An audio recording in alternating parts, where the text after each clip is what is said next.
So hello and welcome to another Business Belters. On this episode we're talking about what do you do when you get to a stage when you want to step back from your business. You want to pass that potentially to a managing director, maybe you want to sell the business or exit the business. What are the kind of options that you have? And then importantly, it's very easy to kind of talk about that, but how do you approach the idea of bringing in another person to run what you potentially ran for maybe 20, 30, 40 years of your life? I think it'll be another great episode and I'm really interested to kick off and see what you've got to say about it. So Mark, long-term strategy wise, Mark Conley, you're an old man or a young man and you decided I'd rather be sipping coconuts. How do you cross that bridge? What's your thoughts on it, first of all? It's something I'm interested in and it's part of my strategy just now. So what I plan to do is we've built Glasgow into a really good business model, really good culture. We'll have specific values within the company where the staff live and breathe these values. But we've also got quite a unique methodology of how we work with businesses. So it's a good repeatable model for a marketing agency. Now, one of the things I could do is I could grow organically and go into different areas. But what I want to do is try to do it a little bit quicker and probably a little bit differently. And I'm going to take over other businesses. So I will look to take over, marketing businesses that are looking to sell, and I'll buy their business or alternatively just acquire the businesses. And I will then bring in the marketing mavens model. Now, I'm currently the managing director of my own company, and one of the biggest tasks that I've been doing is getting myself off the tools. Slowly but surely, you come off the kind of client work, and then you're doing the CEO role, which is kind of focusing like probably HR, people management type stuff. But even more so that I want to kind of go off that.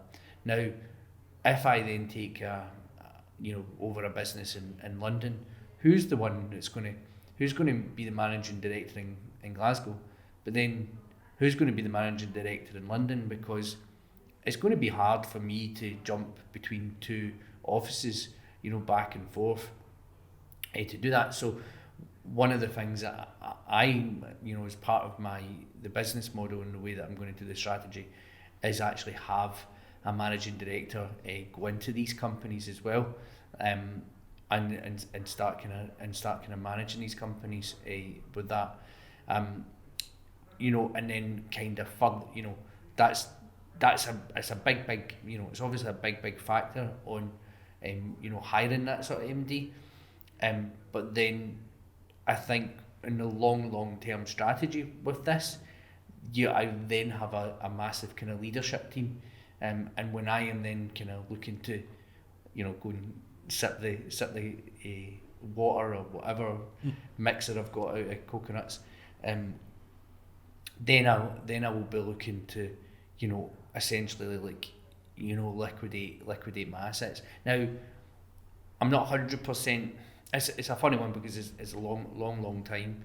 I've not fully nailed down exactly did I just sell marketing mavens early and then go off into the sunset and do something else and buy and sell businesses. I'm not sure. So just understand that for me then, like you say liquidate, so do you mean to basically exit your position on all assets, convert it all into capital, and then live off that for the remainder of your life? So I'm not sure if I'm going to do that. I've got kids as well.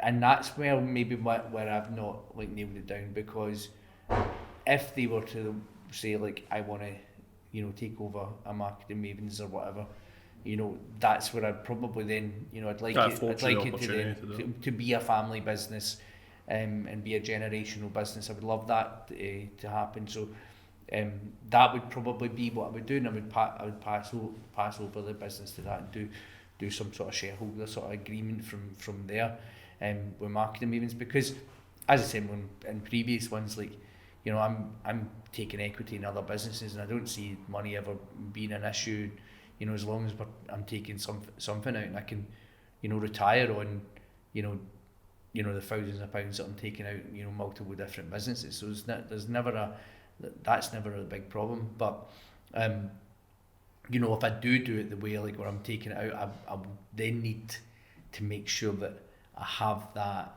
I have the person, the main person that understands the culture. And I think I'll get that, like with the strategy that I've got, I'm going to essentially build a leadership team that have to live and breathe that culture. And there's going to be people that are like within there, I want to take it to the next level and take over marketing meetings. And that's where I would probably look to try and do it. But that's essentially my kind of background to it. As you know, these things change like rapidly.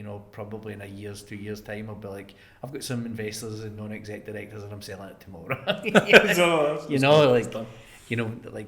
talked about venture capitalists and things. It might turn out to be that way, because things change, businesses change, the environment changes. We might have robots doing all our work, which probably will. Hopefully not. Which will probably... it's probably going to happen. It's a great website. When will I be replaced by a robot? And you can put in your job title and it tells you. Well, honestly, when you think about it, you probably go, you can actually... I'm pretty sure you can do that. Can't find a robot that does my job, though. I'm sticking to that. But it's, you click a button and all of a sudden a website's made for you and you're number one in Google. No, but I mean, but essentially, I think there'll be parts. So, there's, we're going in a bit of a side tangent, but there's things like with Google Ads, there's like machine learning and artificial intelligence, and it's just going to manage itself. It's definitely going to become more automated. So there are parts of... And a marketing agency. You just move with it though, like in the sense of like who's going to write the software for those robots. Yeah, and you evolve, and that's what I'm talking about. Like things might change, and I might go, or I just you get bored of it or whatever. You want to go down the line of something else. That's when I probably would look to get out earlier. What about you? I mean, obviously, give you a bit of background in how I'm. Yeah, I've got. So my 2022 and 2023 strategy addresses this issue for me. So the idea with hybrid was, like all businesses, I basically aim to have 5k income per month, and then that's it. That's literally where I'm happy. I have savings, I can deal with that. You got the company, there's profits in the company as well. You don't really need more money than that, like the way I live anyway. It's more than enough to kind of do that. So like what I've kind of looked at is, right now I'm spending 80% of my time in hybrid and 20% of my time in my kind of holding company, Sargasso. Sargasso is not revenue generating, it literally is just a folder for loaning money to companies or taking its equity share from companies. So it probably won't be this year, I suspect it'll be the tail end of next year, where my goal is to basically build up each asset is to kick in at least £1,000 equivalent per month. So if you think about it, Hybrid Anchor is one, so they could easily do that just now. Another one would be like one of the other companies that I'm buying shares into, so there's another 5 of them on the list this year. So if even 4 other ones of those kick in that like £1,000, then effectively I can transfer my salary from being in Hybrid Anchor into Sargasso.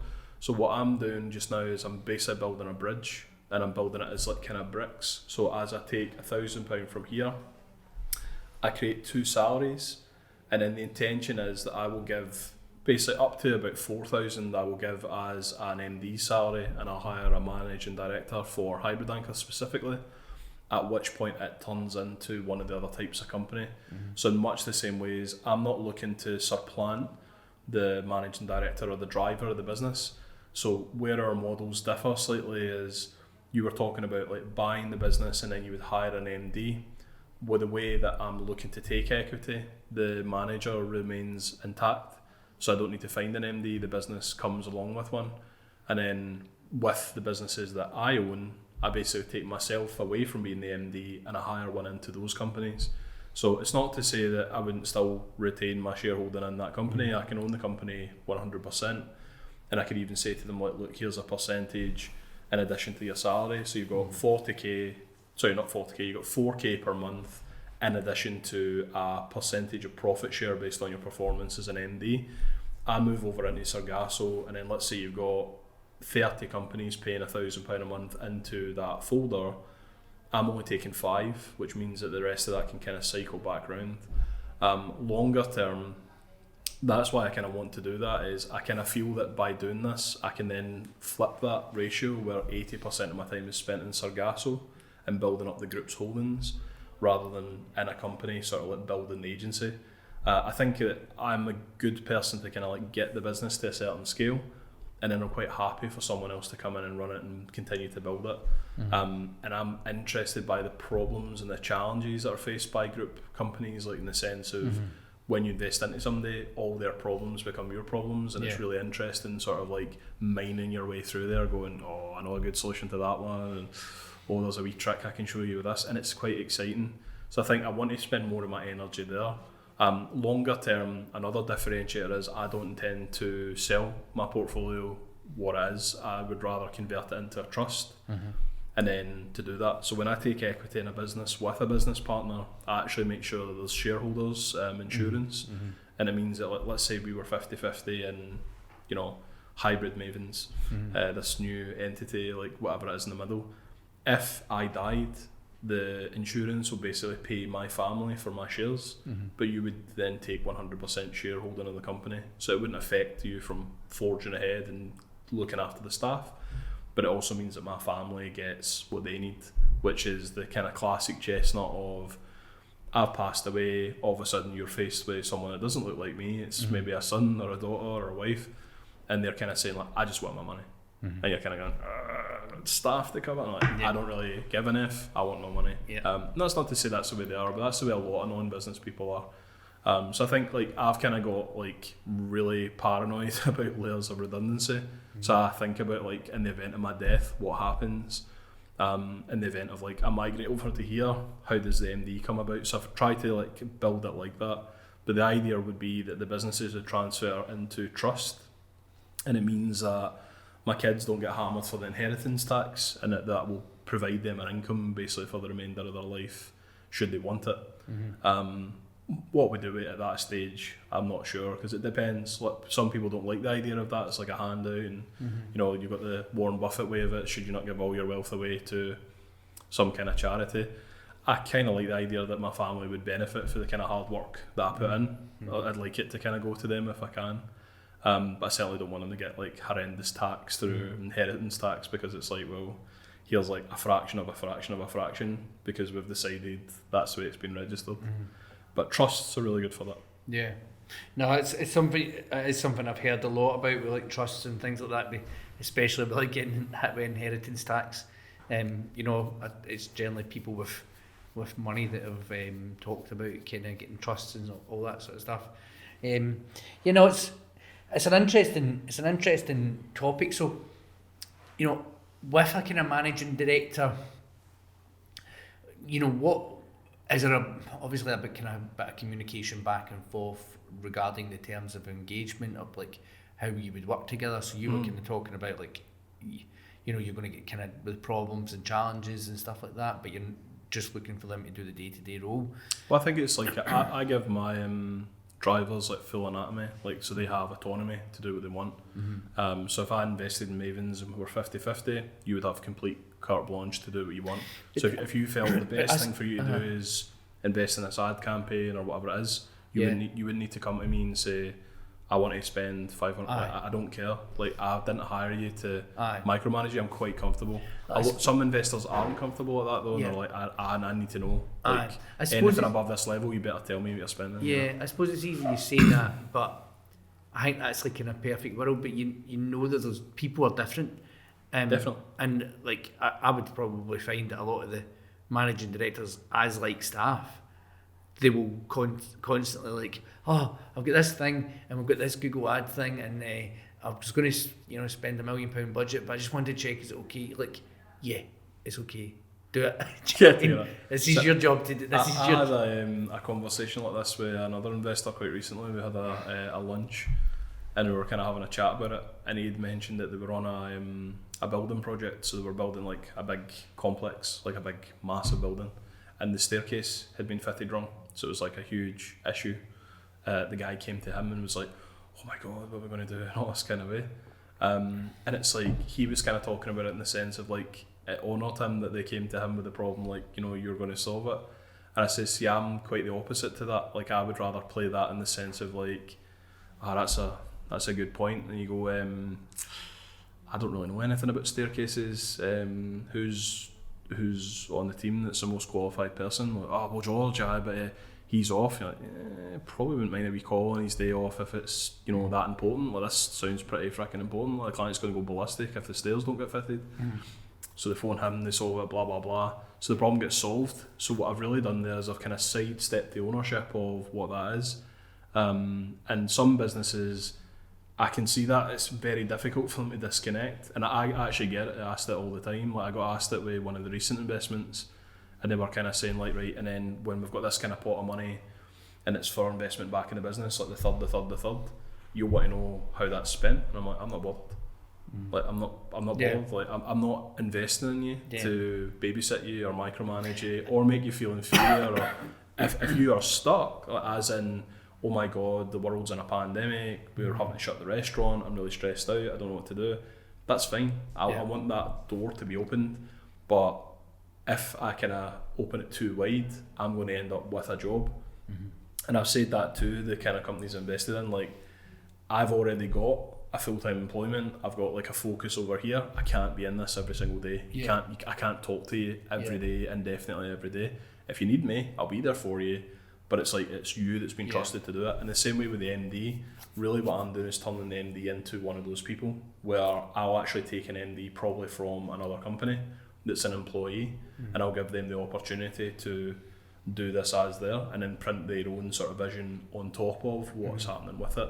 The difference will be, obviously, I'll own more kind of equity of that company than maybe one of my other deals, but I'm not against the idea of allowing them to earn their way into that equity so that they've got like a sizable stake in it, because you're not really trying to be greedy with it. It's not about, I'll own like 95% of all the things. I want them to kind of have like the good life. I think it's kind of like a salesperson.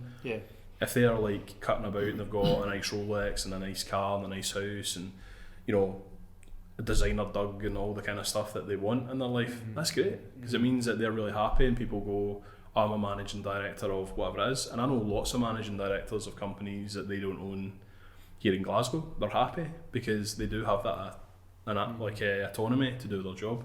But I think it's a hard thing for people to kind of accept. So I also know business owners that would be like horrified by that, like, I couldn't let go like that. Like, that's so fucking dangerous. Like, how could you be okay? And you're like, well, worst case scenario, I go in a fire them. It's not working out.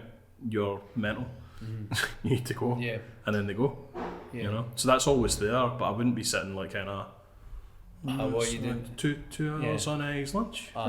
2 hours on his lunch. Oh, he's good to himself. You know, you don't do that because you're like, as soon as you start to analyse people like that, I think it becomes a really negative thing.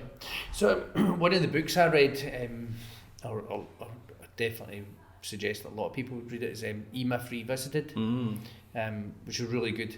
And one of the things they talk about is, you know, building a franchise prototype.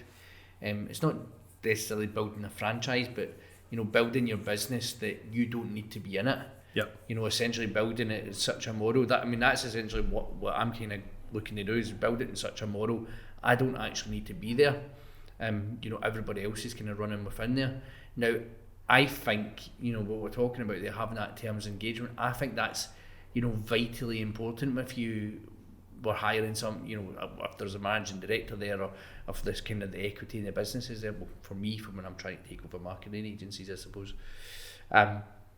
because you don't want kind of people to breach and kind of go out and do their own thing. And go, oh, right, I was going to go down this route. Well, right, that's where you. That's where against our values. That's against the values. Like, exactly. Like, you know, we're talking. You know, we do the thing, we grow together, and it's a Friday grow together now. However big that we, you know, large the company gets, I want that to continue. You know, like massively. And I know it's going to be hard when you've got like, you know, 200 staff, 500 staff, like them all going round the room. But you can do it in smaller groups. You know, you can do it. Like, you can do it, or you can mix the groups up and kind of share it. But I definitely want it to continue to happen. But yeah, I think that kind of making sure that you have the kind of set rules and what you kind of do. I 100% agree. Like, it's just in my experience, people kind of say, right, this is what I'm going to do, and I'm not going to be involved in any of this sort of stuff. Just tell me all this sort of stuff that happens. Right, great. And then all of a sudden they're on the phone constantly. Yeah, totally. And you're like, I've told you what to do. And you, see, the funny thing about it is though, as well, is you're not limited to just hiring employees. So like there's a guy I know that I would quite happily have as the MD in my company, and I think he would accept as well. But if I reached out to him, he was an employee, but he's very exceptional at what he does, and he already shows those attributes of running a well-organised, well-oiled machine. And I know he's had a similar type of relationship where he's reported to the board, which is in another country, and we'll change it, so we'll say it's Canada, but it's not Canada. And he reports into them, like, this is what I've done. And he was frustrated just because it's like, here's all these things I've achieved, and they weren't really recognising, like this is what you've done. So he would be a great candidate for it. But the other way of doing it is, let's say, for example, I buy 5 software houses, and then I think, right, okay, I've got 5 software houses, and I merge them flat into hybrid. Every single one of them had an MD. So I could literally say, right, who was the best one? Mark. Okay. Mark, how would you feel if when I acquire your agency that you would run Hybrid Anchor, which is 6 times the size of the business you were running? I'll give you increased pay, and I'll give you a share of the equity that's there. So you'll basically run a much larger agency, but largely be continuing with the success you already have. That person will not need the same sort of support as like an employee that's been matured into the role. And it's not to say that's the only way you were thinking about it, but I think when you acquire a company, you've got your kind of pick of that, where I could say, actually, Mark's quite a clever guy, because I don't suspect if you were running my company, you would be checking with me every time. If you phone me up again, I'm going to get some names to take over. One more phone call. But be honest about it, right? So let's just say I bought Market Maven and I merged it flat in with Hybrid Anchor along with 4 other assets, and then I said, right, you're the MD of the entire group. Do you really think you'd be phoning me every day? No. You wouldn't, because you're a highly qualified, skilled guy that's got your own background, your own ambition, and that's great. And if I got out your way, you would be like, I like working with John because that's what it is. And it's like, actually, John's out there looking for other agencies that we could merge in with us, and you'd be going, what if we bought this one and that one? And I'm like, oh, I'll go and have a chat with him. And it's like, right, cool, couldn't get this guy, he's not interested, he doesn't want to exit, he's going to pass it to his boy. This one, we're in chats with him, so we merge it in. So when you join, there's maybe 5 companies being merged in, but then I've helped you acquire another, say, 4 or 5. You're doing extremely well, but I'm out your way. So it's kind of like you've got your salary, you've got a share of what you've kind of built, and then the person that's there. So I think that's the way I'm thinking about it, in the sense of, I think the acquisitions open up the doors to a higher calibre of person, rather than just it's a job. Like the ones that are looking for a job are the ones that are frustrated and maybe they're not getting what they want, and there could be issues. So I think that to get an MD, a good MD, you either need to acquire them or headhunt them. I don't think you can recruit directly for a good MD, because you're likely to get one that's disgruntled about where they're at just now. Yeah, and that's not the kind you want. It's absolutely the case. I think as you said, you've got somebody in your head that would be great for it. I'm pretty sure when like Maidbrave bought that Campfire kind of company, that represented a really good deal for that guy. Yeah. And it's like, that's fine. There's nothing wrong with that. And it's like, if they're happy and you're happy, then that's fine. But it's almost like you scale out of, like, you're not really equal in that kind of point, in the sense of like, well, I own 100 businesses and this person owns an agency, but they might be ideal to run the collective agency that's all together. And that's what I mean by that, is you can find somebody that's like, they're just so talented and they'd be amazing, and it's like, what did you pay yourself last year? And they're going, I paid myself X. And you're like, what about if I trebled your salary and I gave you 10% of what this makes? This has been its turnover for the last 3 years. A lot of people, they'd be going, that's amazing. You know what I mean? But they'd be going, but what if I wanted to do this? You know, I don't care.